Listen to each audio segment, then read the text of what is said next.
شمع علم زمانے میں جلاتے جاؤ۔ الحمدللہ رب العالمین والصلاة والسلام علی سید الانبیاء والمرسلین۔ ناظرین کرام السلام علیکم ورحمۃ اللہ وبرکاتہ۔ ہم پڑھ رہے ہیں جناب مفتی اکمل مدنی صاحب کی صرفی و نحوی تراکیب پر مشتمل مشہور زمانہ کتاب الترکیب، اور اس میں ہمارا چل رہا ہے سبق نمبر 8، اور سبق نمبر 8 میں اب تک جو ہے میں آپ کو 6 کلپ جو ہے وہ آپ کو بنا کر پیش کر چکا ہوں، اور آج جو ہے وہ ہمارا قاعدہ نمبر 7 ہوگا، اور اس سبق کا 7واں ہی کلپ ہوگا۔ اور یہ جو 7واں جو کلپ ہوگا اس کا جو موضوع ہے وہ یہ ہے کہ اگر لفظ کل کے بعد جار مجرور آ جائے تو پھر اب ہمیں کیا کرنا ہوگا۔ دیکھیں، لفظ کل کے بعد یہ قاعدہ آپ کتاب میں دیکھ بھی سکتے ہیں، ویسے میں کوشش کروں گا کہ نیچے عبارت کم از کم جو ہے نا وہ میں چلوا دوں تاکہ یہ کہ آپ کو سمجھنے میں جو ہے وہ آسانی ہو جائے۔ اگر لفظ کل کے بعد جار مجرور آ جائے، جیسے ذکرہ کلم من المواضع والمعانی والترتیبی والاحکامی، یہاں پہ دیکھیں یہ یہاں پہ کل ہے اور کل کے بعد جو ہے وہ ہے جار مجرور۔ من المواضع، من حرف جر ہے، المواضع یہ معطوف علیہ ہے، اور واو حرف عطف ہے، المعانی معطوف اول ہے، واو پھر حرف عطف ہے، الترتیبی معطوف ثانی، پھر واو حرف عطف، اور الاحکامی معطوف ثالث، ٹھیک ہے۔ اور پھر اس طرح سے المواضع معطوف علیہ اپنے تمام معطوفات، معطوف اول، معطوف ثانی، معطوف ثالث سے مل کر یہ کیا بن جائے گا، یہ بن جائے گا من حرف جر کا مجرور۔ تو لفظ کل یہاں پر آپ کو نظر آیا، کلن ہے نا، اور اس کے بعد آپ کو جار مجرور بھی نظر آ گیا۔ تو اب اگر ایسا ہوگا تو اب ہمیں کیا کرنا ہوگا، ترکیب کا طریقہ کار بتایا جا رہا ہے، اور وہ یہ ہے کہ ہمیں جو ہے وہ اس طرح سے ترکیب جو ہے وہ اس کی کرنی ہوگی۔ پہلے اس کا ترجمہ کر دوں میں اور مزید آسان ہو جائے گا آپ کے لیے نا، کہ ذکر کل من المواضع والمعانی والترتیبی والاحکامی، اس نے مواضع، معانی، ترتیب اور احکام میں سے ہر ایک کو ذکر کیا۔ تو اگر لفظ کل کے بعد جار مجرور آ جائے اس طرح سے جیسے کہ یہ آیا ہے تو اسے تنوین کے ساتھ پڑھنا ہوگا، اور تنوین کے ساتھ پڑھتے ہوئے جیسے میں نے ابھی پڑھا آپ کو پروناؤنس کیا ہے نا، کہ اس کو ذکرہ کلن ہے نا، یہ کلن ہے پھر میم سے ملا تو کلم میں پڑھ رہا ہوں اس کو، لیکن بہرحال اس کے اوپر تنوین ہے تو اس کو تنوین کے ساتھ جو ہے وہ آپ نے پڑھنا ہوگا، اور ترکیب جو ہے وہ اس کی اس طرح سے کرنی ہوگی۔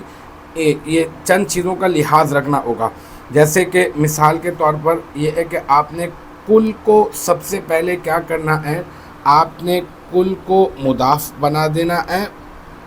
کبھی بھی کل کے بعد جار مجرور آ جائے تو کل کو تنوین کے ساتھ پڑھنا ہے، اور کل کو مضاف بنا دینا ہے۔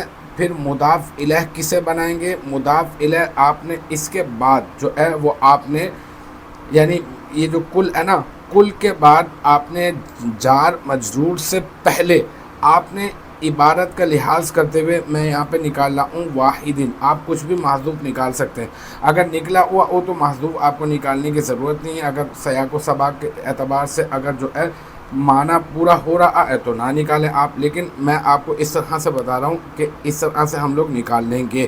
یا پھر یہ کہ ہاں یہ ہے کہ آپ نکالنا تو آپ کو پڑے گا، لیکن مناسب کون سا ہوگا یہ آپ کو دیکھنا ہوگا۔ یہاں پہ جو ہے واحدین مناسب ہے، تو میں نے من المواضع سے پہلے یہاں پر مناسب جو محذوف ہے وہ ہے واحدین، اس کو میں نے نکال دیا، یعنی اس کو محذوف مان لیا۔ اب آپ کیا کریں، عبارت آپ یوں سمجھ لیں کہ عبارت کچھ اس طرح سے ہے، ذکرہ کل واحد من المواضع والمعانی والترتیبی والاحکامی، لفظ کل کے بعد جار مجرور آ جائے تو آپ نے اس کو پڑھنا اس طرح سے ہے تنوین کے ساتھ، اور اس کی ترکیب کرتے ہوئے آپ نے کن چیزوں کا لحاظ رکھنا ہے، آپ نے کل کو مضاف بنانا ہے، اس کے بعد آپ نے واحدن آپ نے جو ہے وہ محذوف آپ نے نکالنا ہے. پھر اس واحدین کو جب آپ محذوف نکالیں گے اب کیا سچویشن ہو جائے گی وہ میں نے آپ کو بتا دیا کہ اس طرح سے ہو جائے گا. ذکر کل واحد من المواضع والمعانی والترتیب والاحکام. اب اس عبارت کو یعنی جو محذوف تھا اس کو نکالنے کے بعد اب اس عبارت کی ترکیب کس طرح سے کریں گے. اب ترکیب کرنا بہت آسان ہے اور میں اس وجہ سے بھی کر رہا ہوں دوبارہ سے کہ تاکہ یہ ہو جائے کہ آپ کو اچھی طرح سے سمجھ میں بھی آ جائے.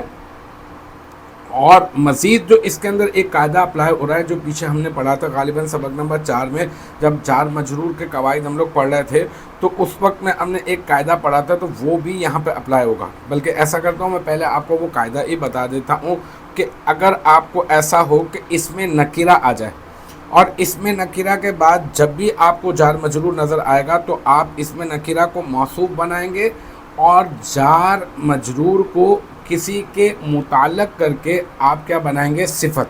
پھر موصوف اپنی صفت سے مل کر جو بھی پیچھے کے لیے بن رہا ہو آپ اس کے لیے بنا دیں گے. یعنی میرے کہنے کا مطلب اس طرح سے ہے یہاں پر یعنی اپلائی اس طرح سے کریں گے. ذکر کل واحد من المواضع والمعانی والترتیبی والاحکامی. یہ معذوف نکال کر جو میں نے رکھا ہے اس کی میں ترکیب کر رہا ہوں. اسکرین پر بھی اس وقت میں وہی چلاؤں گا جس کی میں ترکیب کر رہا ہوں. ذکر یہاں پہ ذکرہ کی پہلے اس کو ترکیب کر دیتے ہیں ہم لوگ نا جبکہ مقصود اور مطلوب یہ نہیں ہے مطلب فوکس ہمارا اس پر نہیں ہے. فوکس تو آگے پر ہے لیکن ظاہر سی بات ہے پوری ترکیب کرنی ہے تو ہم اس کو بھی ہم لوگ سادی ترکیب میں لے لیتے ہیں.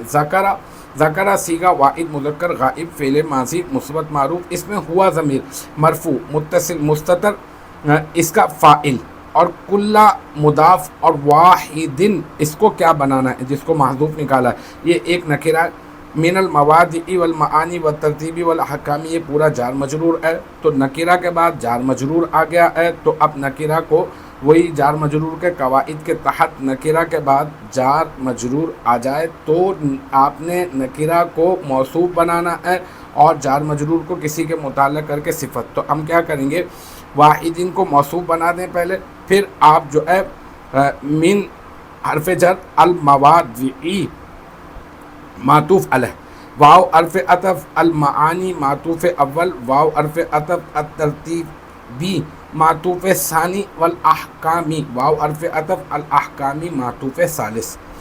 المواضع معطوف علیہ اپنے معطوف اول معطوف ثانی اور معطوف ثالث سے مل کر اب کیا بن جائے گا یہ بن جائے گا من حرف جر کا مجرور. اور پھر یہ جار اپنے مجرور سے مل کر ہم جانتے ہیں ابتدائی قواعد میں ہی ہم نے جان لیا تھا کہ جار اپنے مجرور سے مل کر کسی نہ کسی کے متعلق ہوتا ہے. اب یہاں پہ متعلق موجود نہیں ہے ہم لوگ نکال لیں گے. ہم نے جو نکالا متعلق عموماً ثابت نکالتے ہیں تو ہم نے یہاں پر اس کو جار اپنے مجرور سے مل کر ثابت اسم فاعل محذوف کا ظرف مستقر کیونکہ نکالا ہے نا پھر اب ثابتن کے پیچھے پڑ جائیں گے یعنی اس کی ترکیب کریں گے. تو ثابتن اسم فاعل صیغہ واحد مذکر اسم فاعل اس میں ہوا ضمیر مرفوع متصل مستتر راجع بسوئے واحدن موصوف اس کا فاعل کس کا ثابتن کا فاعل.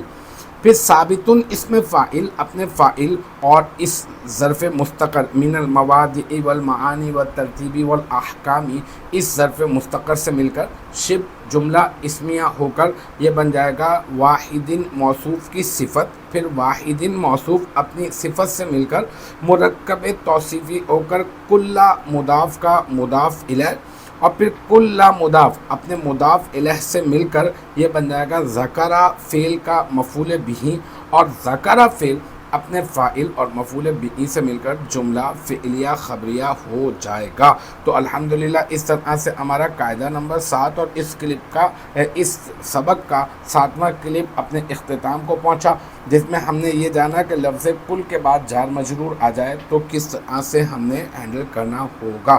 تو مجھے امید ہے یہاں تک کی جو بات ہے وہ آپ کی سمجھ میں آ گئی ہوگی. انشاءاللہ تبارک و تعالی نیکسٹ ٹائم اگلی ویڈیو اگلی کلاس کے ساتھ ملاقات ہوگی. جب تک آپ اپنا بہت خیال رکھیے گا. وآخر دعوانا ان الحمدللہ رب العالمین.